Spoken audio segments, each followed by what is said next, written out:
Heat Nation, y'all in here?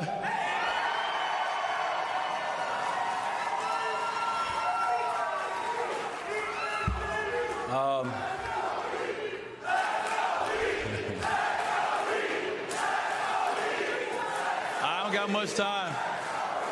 Coach Pop took all the time. Let me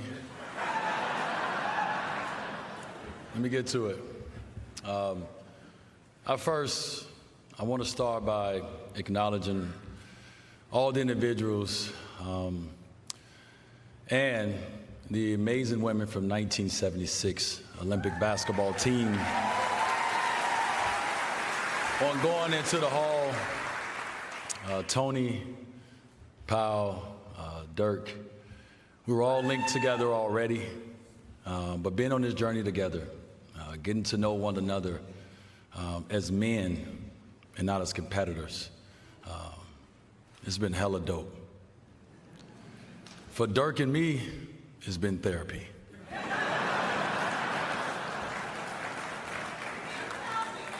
Who would have thought that we would be on the same team after all of our battles? But here we are, and it's one of the greatest teams I've ever been on. So thank you guys, man.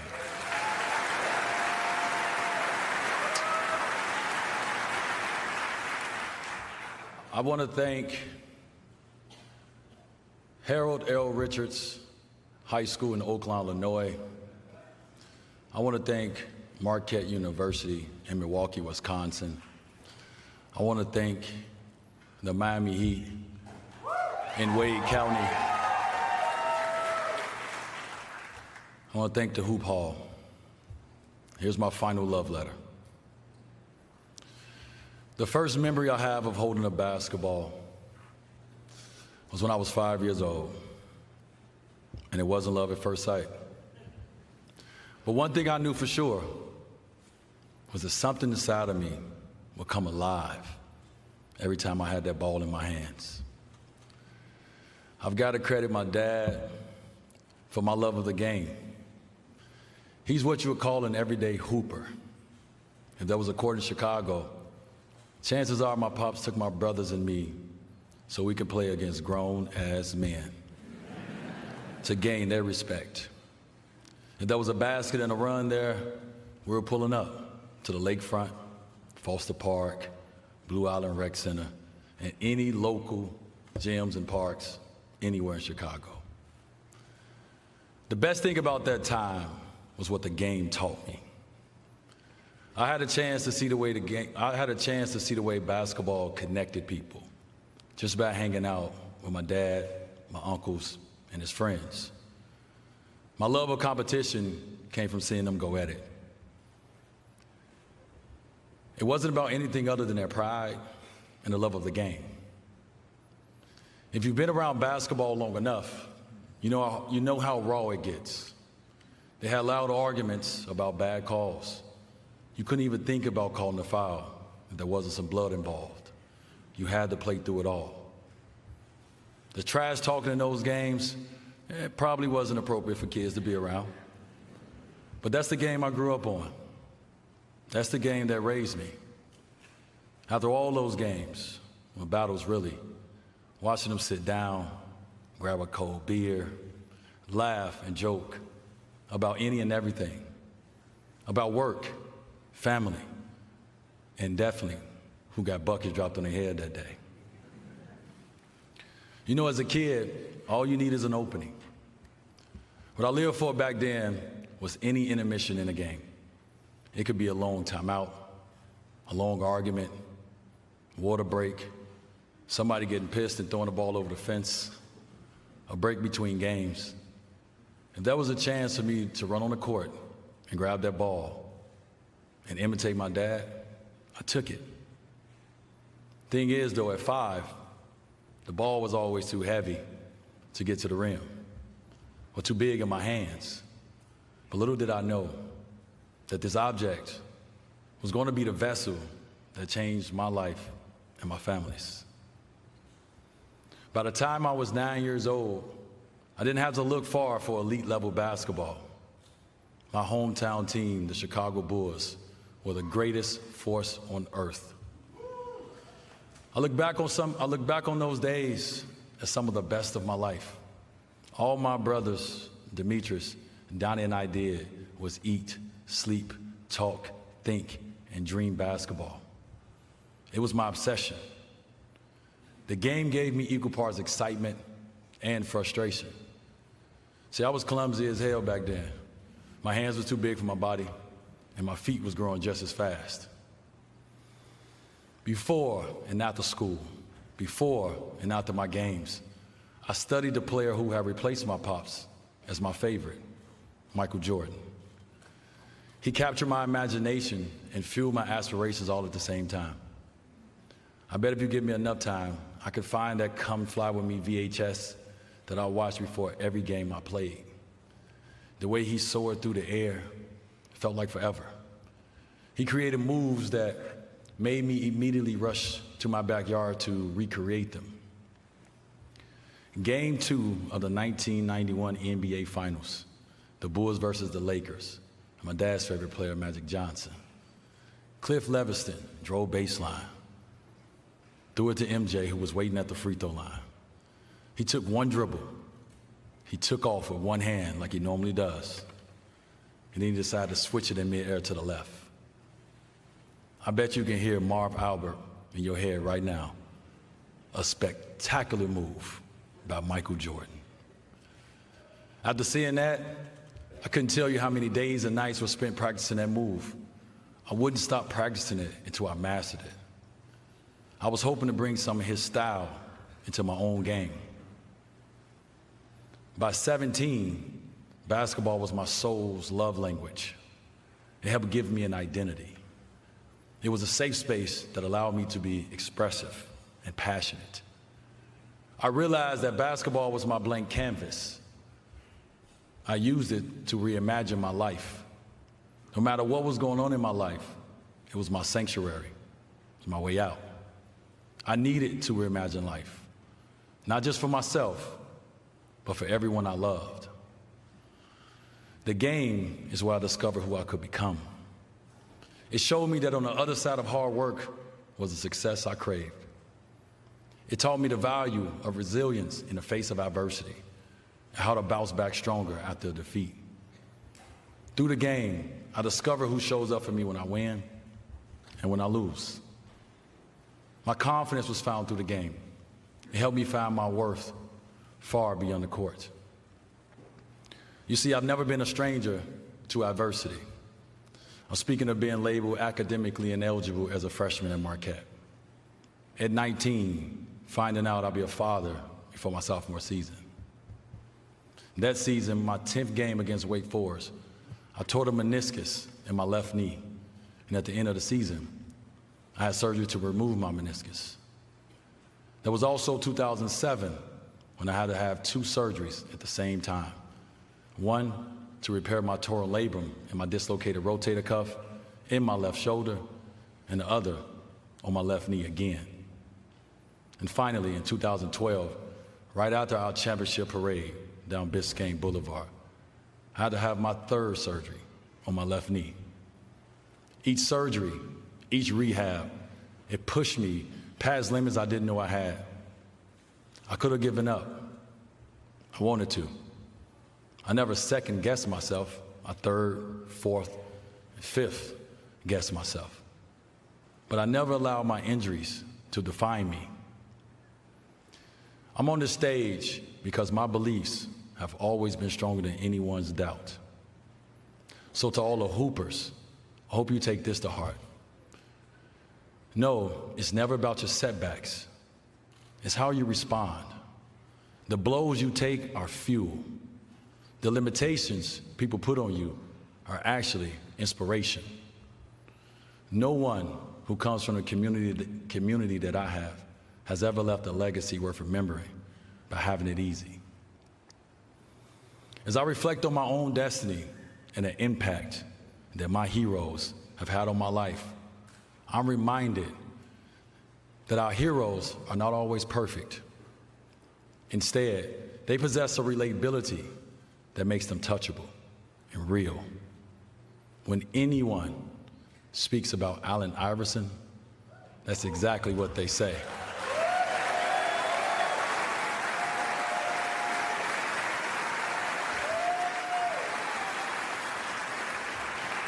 He's real.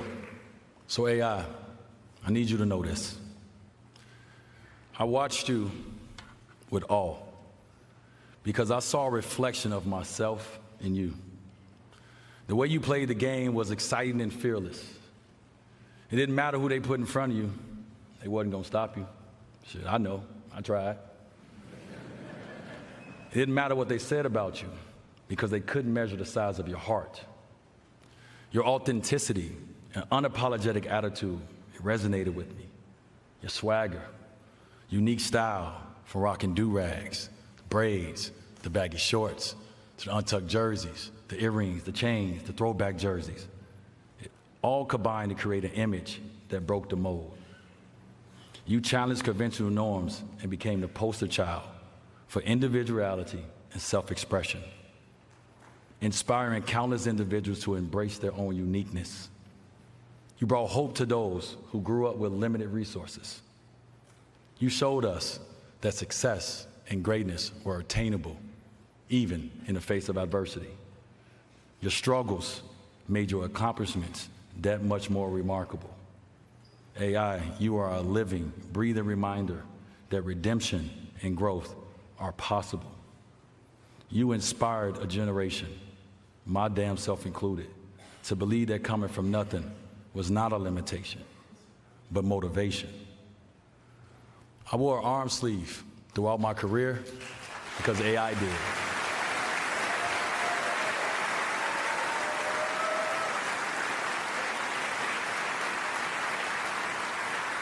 I respectfully wore the number 3 throughout my college and NBA career to represent the love and the respect that I have for this man. So from the bottom of my heart, you are the culture, and we love you, and we thank you, Allen Iverson.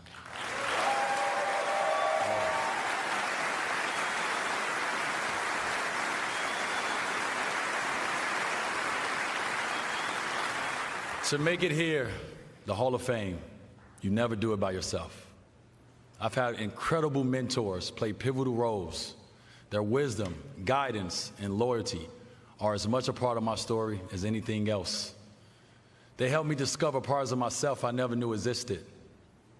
You not only taught me the X's and O's of the game, but you also imparted invaluable life lessons that have shaped the very character of the man that I am. Your beliefs in my potential, your guidance through adversity, and your unwavering support have made all the difference, not just in my game, but in my life. I would have never evolved into the player that I would have never evolved into the player that would have played, that could have played with the Mount Rushmore of talent like Shaq and LeBron, without y'all teaching me about the importance of we versus me. That mentality made it possible to understand when sacrifice was needed for my teams to win. So thank you, Jack Fitzgerald, Larry Butler, Coach K, Tom Crean, Stan Van Gundy, Pat Riley, and Eric Spoelstra. I love you guys.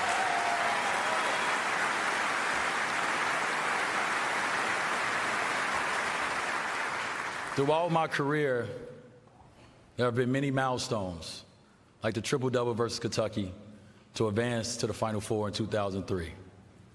We didn't get the chip that year. Salute to my brother Melo. But my Marquette brothers and I left a permanent mark on our university and college basketball forever. From there, I was able to reach 5 NBA finals with the Miami Heat.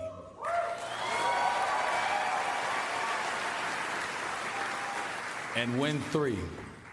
I could talk about my accomplishments and the work I put in forever. But that didn't happen without my peers, coaches, and honestly, you, the fans.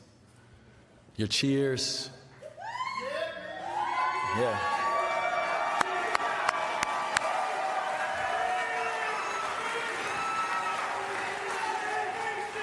Your cheers and boos are a part of my life's soundtrack. You made coming to work every night the best job in the world. I was blessed to play with and win championships with some of the best to ever dribble basketball. Teammates who understood how to play the game on and off the court. Overcoming challenges together, celebrating victories together, and creating memories together is what stays with me. Each victory was a testament to resilience and determination. Each loss, a reminder of how precious winning actually was. Being named the All-Star 13 times in my 16-year career, all NBA on both the offensive and defensive ends, I never wanted to cheat the game. And in return, the game gave me a lifetime of amazing memories. With all that being said, nothing compares to the bonds I've made along the way. I'm thankful for Travis Diener, Robert Jackson, Darrell Wright, Quentin Richardson, Caron Butler, Lamar Odom, Eddie Jones, Alonzo Mourning, Gary Payton, Antoine Walker, my bad little brother, Mario Chalmers, and Ray Allen, to name a few. I also played with people who protected me and gave me a bigger sense of purpose. Shaq, Chris, LeBron, and UD.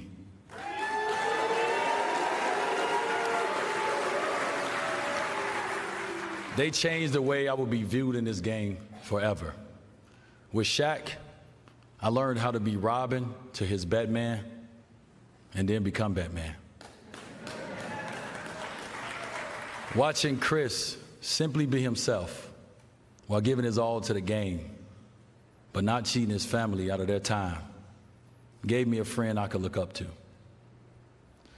Spent 4 years with LeBron in Miami.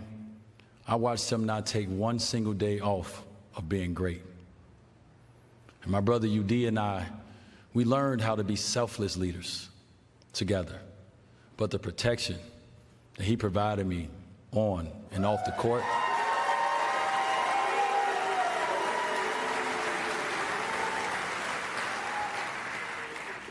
provided the safety of a big brother, and it allowed me to bloom and blossom. So I thank you. I love you.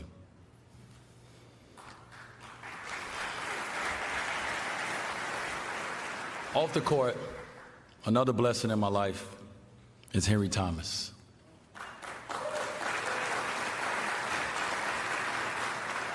Being on this stage tonight, it simply wouldn't be possible without him. By job title, he was my agent. But in my heart, he was far more than that. If you're really blessed in life, you get to meet angels on earth. There's not a day that goes by that I don't hear him saying, "You got this, my man."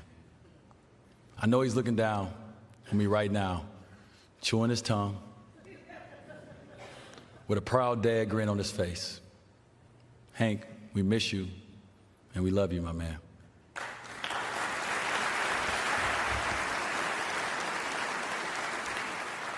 To my loved ones, the ones who have become my lifeline, y'all are my safe haven, a place where I can always retreat to with minimum fear of judgment. I've laughed with you, I've cried with you, I've been saged by you, I'm protected by you, and I'm loved by you. I am who I am because of all of you. You're the embodiment of unconditional love. And that's all I ever wanted and needed. And that's all I ever wanted to show in return. So I want to take this opportunity to recognize a few of my loved ones. And when I call your name, because we've been here all day, I want y'all to stand up so everyone can see your faces. Carmelo Anthony.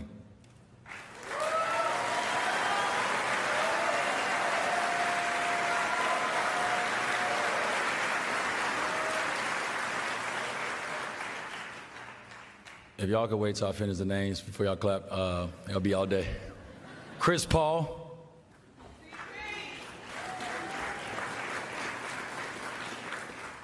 Chantel Cohen. You may be at the top somewhere. I love you. There you go. Andre King, Richard Ingram, Bob Metellus, Lisa Metellus, Tracy Union, Tregill Wade Johnson, Davion Morris, Kavia James, Zaya Wade, and Zaire Wade. Thank you all for being there for me and for loving me in the most perfect way possible. I appreciate you guys and I love y'all. Thank you.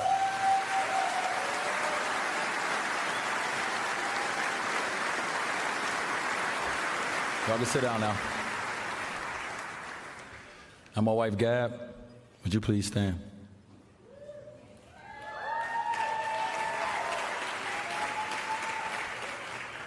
Thank you for making our house a home. Thank you for making sure our kids feel seen, heard, and protected when I'm not around. Thank you for learning every ref's name in the NBA. And for screaming at them so I didn't have to. Saved a lot of fine money. I know I'm traveling for work this year during our anniversary. So I want to say thank you for being on this journey for me, with me, these past 15 years. Thank you for learning to love my imperfections just as much as we've enjoyed and loved the moments of perfection. I love you.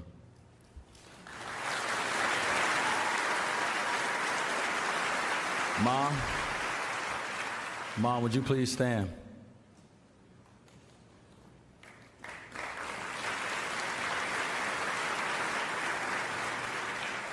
Your strength to overcome your own personal adversity is something I've always admired about you.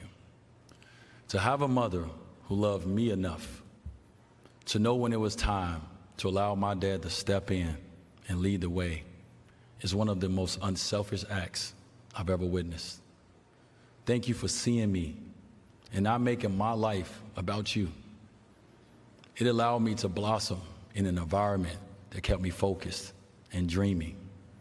Thank you for showing me that our lives don't always go as planned, but with the right amount of love and support, our lives do go exactly as planned.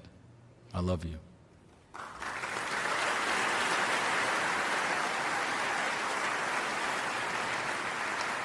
Pops, would you please stand?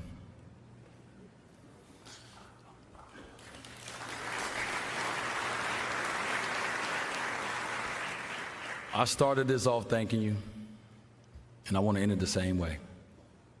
I owe you a debt of gratitude that I'll never be able to repay. When I would cry and say I can't, you made me go harder. You pushed me to limits that I didn't know were inside of me. The hard work I put in was because I didn't want to let you down. Those countless hours in the backyard when we would compete against each other like strangers, it built me to last. Those days that turned into late nights of me working on my left hand so it was just as good as my right, it made me an unstoppable force. That time you got kicked out of the game as my coach and snuck back in the side door and coached me from the stands just to get kicked out again, it showed me that there was no limitations on how you would show up for me. It's the exact same way I try to show up for my kids. So even though I hated being called Little D.Wade, I admired you as a kid. I admire you now. We had the same exact dream, and we carry the same exact name, Dwayne Tyrone Wade. To know we hustled all the way to the Basketball Hall of Fame is God's will. So Pops, I know your knees are a little sore, but will you join me on stage as we take our rightful step into basketball heaven?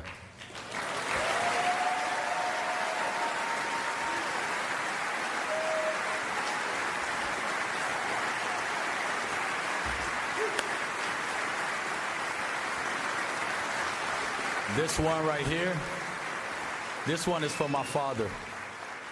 I love you, and I'm thankful for you. I love you too, man. We in the Hall of Fame, dog.